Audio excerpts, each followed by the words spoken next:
అందరికీ నమస్కారం.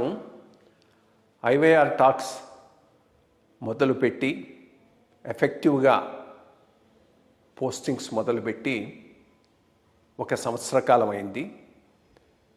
ఈ సంవత్సర కాలంలో సబ్స్క్రైబర్స్ బేసు 3,000 నుంచి 33,000 దాకా పెరిగింది.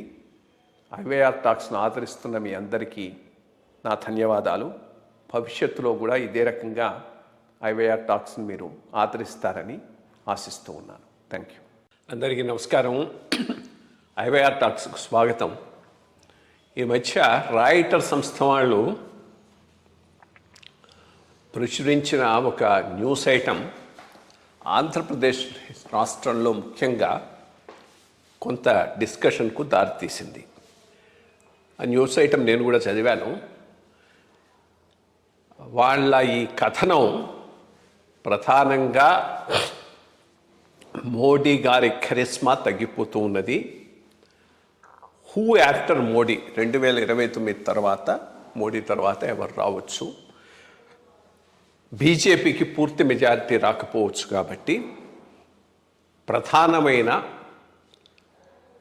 మిత్రపక్షం తెలుగుదేశానికి అవకాశం రావచ్చు. నారా చంద్రబాబు నాయుడు గారు కానీ అంతవరకు వదిలేసినా బాగుండేది, లోకేష్ కానీ ప్రధానమంత్రి అయ్యేటటువంటి అవకాశం ఉందని వీళ్ళు ఈ కథనాన్ని రాశారు.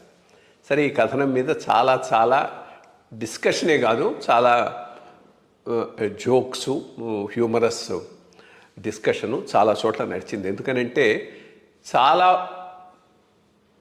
ఫార్ స్ట్రెచ్డ్గా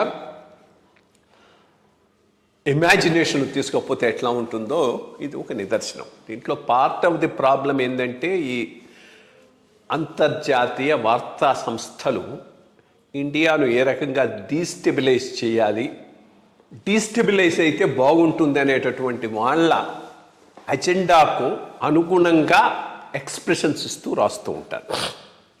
సరే, వీళ్ళు రాసిన దాంట్లో ఉన్న 2-3 అంశాలను పరిశీలిద్దాం. మొట్టమొదటిది 2024తో పోల్చి చూసుకుంటే ఆ పైన జరిగిన ఎన్నిక తర్వాత ఎన్నిక ఒక సూచన ఏమిస్తున్నదంటే బీజేపీ బలపడుతూ వస్తున్నది. ఇది హర్యానా కానివ్వండి, మహారాష్ట్ర కానివ్వండి, ఈ మధ్య జరిగినటువంటి బీహార్లో కానివ్వండి. దీనికి ఫైనల్ టెస్ట్ వెస్ట్ బెంగాల్ కాబోతున్నది. వెస్ట్ బెంగాల్ను కూడా స్వీప్ చేశానంటే వాళ్ళు చాలా స్ట్రెంగ్తన్ అయినట్టుగానే భావించాలి.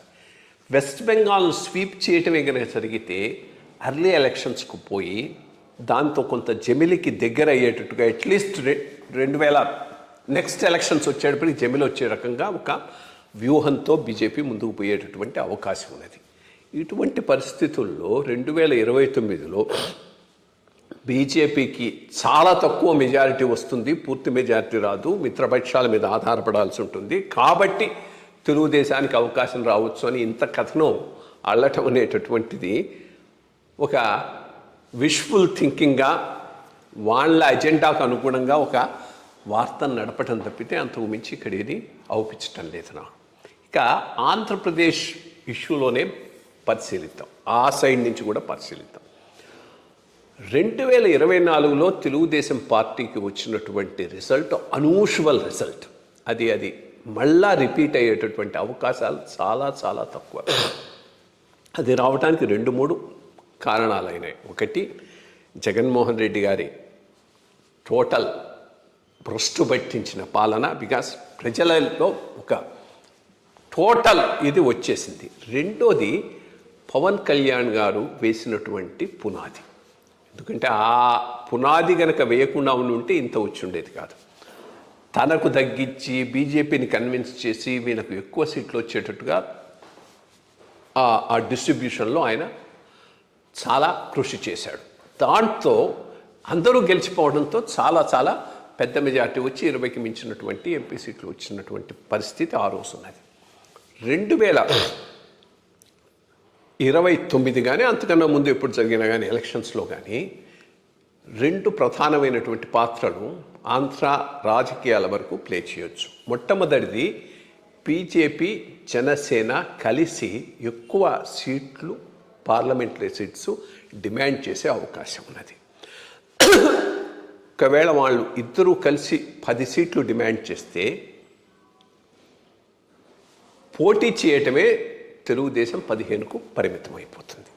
15కు తెలుగుదేశం పరిమితమై ఒక 10 వాళ్ళిద్దరూ కలిసి పోటీ చేస్తే వచ్చే రిజల్ట్ ఎట్ బెస్ట్ కూటమికంతా కలిపి చాలా మంచి రిజల్ట్ వస్తే ఓ 15 వచ్చేటటువంటి అవకాశం ఉంది, అపోజిషన్కి ఓ 10 వచ్చేటటువంటి అవకాశం ఉంది. స్టిల్ వీళ్ళు పాలనలోకి రావచ్చు. బట్ ఆంధ్ర ఎలక్టరేట్ ఇస్తున్నటువంటి రిజల్ట్స్ స్వీప్ రిజల్ట్స్. ఒకవేళ అదే స్వీప్ అయితే మాత్రం అధికారంలో ఉన్న వాళ్ళకు స్వీప్ అయ్యేటటువంటి అవకాశం లేదు. ఎప్పుడైనా స్వీప్ అపోజిషన్లో ఉన్న వాడికి అవుతుంది. ఆ రకంగా వస్తే అసలు ఈరోజు కూటమికి చాలా చాలా తక్కువ సీట్లు వచ్చేటటువంటి అవకాశం ఉంది. అటువంటప్పుడు ఎంత ప్రధానమైన పాత్ర 2029 తర్వాత తెలుగుదేశం కేంద్రంలో పోషించగలనేదే ప్రశ్నార్థకంగా ఉన్నప్పుడు వాళ్ళే ప్రధానమంత్రి అయ్యేటటువంటి స్థాయిలో జరుగుతూ ఉన్నటువంటి ప్రచారం కొద్దిగా హాస్యాస్పదంగానే అనిపిస్తుంది. బట్ ఒకటి జరిగితే మాత్రం చంద్రబాబు నాయుడు గారు ప్రధానమంత్రి క్యాండిడేట్గా ఎమర్జ్ అయ్యేటటువంటి అవకాశం లేకపోలేదు. అది ఏ రకంగా జరగవచ్చు అంటే బీజేపీకి దక్షిణాది రాష్ట్రాల్లో బేస్ తక్కువ ఉన్నటువంటి రాష్ట్రం ఆంధ్రప్రదేశ్. ఒకవేళ తన కొడుకు భవిష్యత్తును కానీ ఇతర విషయాలను కానీ దృష్టిలో పెట్టుకొని తెలుగుదేశం పార్టీని బీజేపీలో మెర్జ్ చేయడానికి కనుక చంద్రబాబు గారు అంగీకరిస్తే అప్పుడు పోస్ట్ నరేంద్ర మోడీ ఆయన ప్రైమ్ మినిస్టరియల్ క్యాండిడేట్గా తప్పకుండా ఎమర్జ్ అయ్యేటటువంటి అవకాశాలు జాస్తిగా ఉంటాయి. ఆ ఒక్క అంశం ఏదైనా కన్సిడరేషను దాని మీద డిస్కషన్స్ జరుగుతూ ఉంటే మనకు తెలియకుండా అది ఒక పాసిబిలిటీ ఉన్నది. అంతకు మించి వాళ్లకు వచ్చేటటువంటి సీట్ల సంఖ్యను బట్టి కేంద్రంలో నిర్ణయాత్మకంగా మారి 2029 తర్వాత ప్రధానమంత్రి క్యాండిడేట్గానే తెలుగుదేశం వాళ్ళు ఎదిగేటటువంటి అవకాశాలు అయితే ఏ రకంగా చూసినా కానీ అవుపించడం లేదు. నెక్స్ట్ టైం నేను అనుకోవటం 2029 కానీ అంతకన్నా ముందు ఇప్పుడు జరిగినా కానీ ఎలక్షన్స్లో మోడీ గారే గెలిచి ఇన్ ఆల్ ప్రాబబిలిటీ ఫుల్ మెజారిటీతో బీజేపీ గెలవచ్చు. ప్రధానమంత్రిగా 1-2 సంవత్సరాలు కొనసాగి ఆ పైన ఎవరు అనేటటువంటిది నెక్స్ట్ టర్మ్ వచ్చే లోపలనే డిసైడ్ అయిపోయేటటువంటి అవకాశం జాస్తిగా ఉందని నేను భావిస్తూ ఉన్నాను. ఇది రాయిటర్ వారి కథనం మీద నా అభిప్రాయం. Thank you.